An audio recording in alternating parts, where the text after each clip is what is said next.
गुजरात के अंदर अगर कोई संगठन है तो केवल और केवल राष्ट्रीय स्वयंसेवक संघ है। ये जिसका बच्चा है भारतीय जनता पार्टी, उसका राजनीतिक संगठन है। तो संगठन तो केवल इन्हीं के पास है, और चेहरा भी अगर है तो केवल और केवल भारतीय जनता पार्टी के पास है।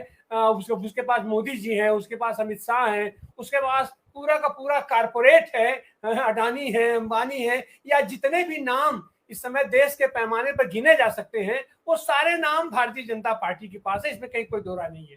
और उसमें कांग्रेस अपने आप को कह रही है, लेकिन जाहिर सी बात है उस तरीके का अडानी जी को भी जोड़ दीजिए, दुनिया के दूसरे नंबर तीसरे नंबर पर।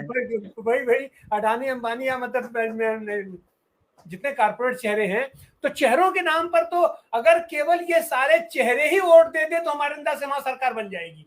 तो फिर ऐसी हालत में वहां ये फिर भी डरे हुए हैं, फिर भी चुनाव आयोग को इनको साथ उतारना पड़ता है और पूरी की पूरी मशीनरी लेकर के वहां पर जुटे हुए हैं। और जिस तरीके से डैमेज कंट्रोल कर रहे हैं कि अपना पूरा स्टूडियो बना करके और वो अपनी शूटिंग करवाने पड़ रही है उनको। तो ऐसी सब इस स्थिति में अब हम चलना चाहेंगे महेश पांड्या जी के पास कि वहां पर जमीनी हकीकत क्या है, इनको टक्कर मिल पाएगी किसी से। और खास करके तीन ही फ्रंट वहां दिखाई पड़ रहा है।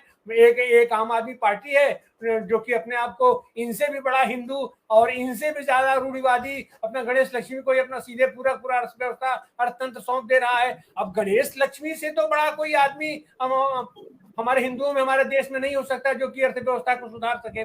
और एक तरफ अपनी कांग्रेस है कि कांग्रेस भी उसी में लोटपोट कर रही है। तो इस सारे संदर्भों को आप किस तरीके से वहां पर ग्राउंड पर देख रहे हैं महेश पांड्या जी?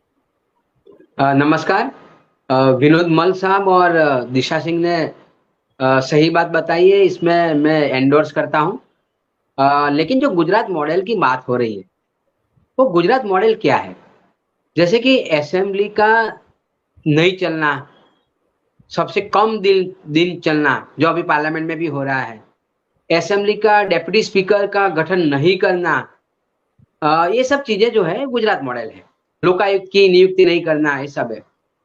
चुनाव के टाइम पे गुजरात मॉडल क्या है?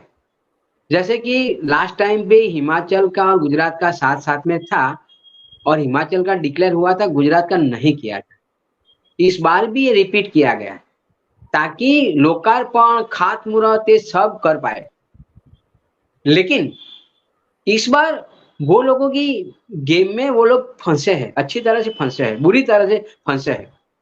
जैसे कि उसका ये था कि हमको ज्यादा टाइम मिलेगा और 31 अक्टूबर स्टेच्यू ऑफ यूनिटी के दिन जाके सरदार की जयंती पे कांग्रेस को गालियां देके निकल जाएंगे और दूसरे दिन इलेक्शन डिक्लेयर कर देंगे। लेकिन दुर्भाग्यपूर्ण यह हुआ कि ये हादसा जो हो गया मोरबी का, उसके बावजूद भी 31 को वो कैप वेप लगा के बोलना कि कर्तव्य पथ है और एक बार मोरबी है। अब ये क्या, कौन सा कर्तव्य पथ था? एक रैली को संबोधन करता था, चलो समझा कि भाई चलो एक देश की एकता की बात कर रहा है तो हम समझ ले कि कर्तव्य पथ था। लेकिन उसके दूसरे दिन जो चुनाव लक्षी जो रैलियां थी, लोकार्पण था, ये क्या मोदी जी नहीं रोक सकते थे? दूसरा बात ये भी हुआ लोगों के मन में कि शोक दिन क्यों दूसरे दिन नहीं मनाया। 30 तारीख को हादसा होता है, 2 तारीख को वो शोक दिन मनाते हैं ताकि 31 और 1 दोनों दिन वो चुनावी रैलियां, चुनावी सभाएं कर सके। हाँ ठीक है, आपने जाना है ना, तो हम चाह रहे थे कि आपका भी आ जाता है तो लोगों में उसका काफी गुस्सा भी है। और फिर जो मोदी साहब अपनी स्टाइल से जो गए, उसमें भी वो तय था कि किस पेशेंट को मिलना है, क्या पूछना है, उसको क्या आंसर देना है, ये पूरी तैयारी के साथ गए। अब बोलते हैं कि एक कैमरा लेके घूमते हैं। अब गुजरात मॉडल है।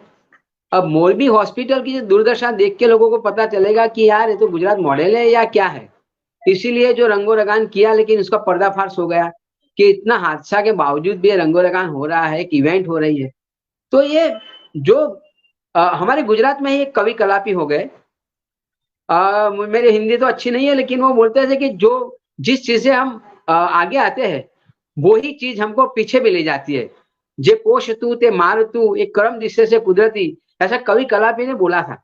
अब ये पंक्तियां मुझे अभी याद आ रही है कि जिस पब्लिसिटी की वजह से जो नरेंद्र मोदी मॉडल आगे चला, वही मॉडल शायद उसको गिराएगा, ये दिखता है।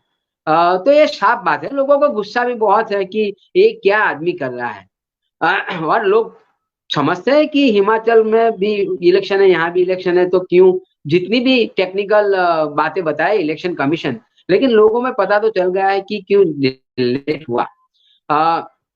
और एक ही प्रोजेक्ट का कितनी बार लोकार्पण करना है। अभी मेट्रो रेल जो गुजरात में है, लॉन्गेस्ट मेट्रो रेल बोल सकते हैं in terms of not kilometre. 18 साल के बाद गुजरात में मेट्रो आया। 3500 करोड़ का प्रोजेक्ट था, ये आज 14,000 करोड़ पे पहुंचा। और ये प्रोजेक्ट के जरिए जो एयर पॉल्यूशन जो हुआ, पूरे देश को, पूरे राज्य को, पूरे अहमदाबाद को खुदाई कर दी थी। अभी जो सीएजी का रिपोर्ट आया है, जो असेंबली के मेज पे 22 सितंबर को, सीएजी ने बताया है कि गुजरात में सबसे ज्यादा एयर पॉल्यूशन है। और सीएजी ने first time in the history of Gujarat के कोई सब्जेक्ट पे रिपोर्ट रखा है। आज तक सीएजी फिनेंस पे रखती थी, पब्लिक सेक्टर यूनिट पे रखती थी, लोकल सेल्फ गवर्नमेंट पे रखती थी रिपोर्ट, रेवेन्यू डिपार्टमेंट पे रखती थी। पहली बार उसको एक कंपल्सन हुआ है कि एयर पॉल्यूशन पे रिपोर्ट आया है।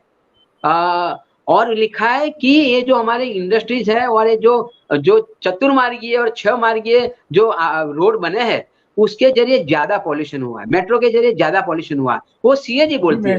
पहले तो मोदी जी बोलते थे कि सीएजी तो यूपीए का पोपट है, अब तो इसके अंडर में सीएजी काम करता है। और सीएजी ने काफी मर्यादाओं के साथ भी लिखना पड़ा है। और सीएजी ने एंडोर्स किया है, जो दी लार्सेंट का रिपोर्ट था उसको एंडोर्स भी सीएजी ने किया है। कम नसीब ये है कि असेंबली में रिपोर्ट आता है, लेकिन उसको उठाने की जो क्षमता चाहिए, हाँ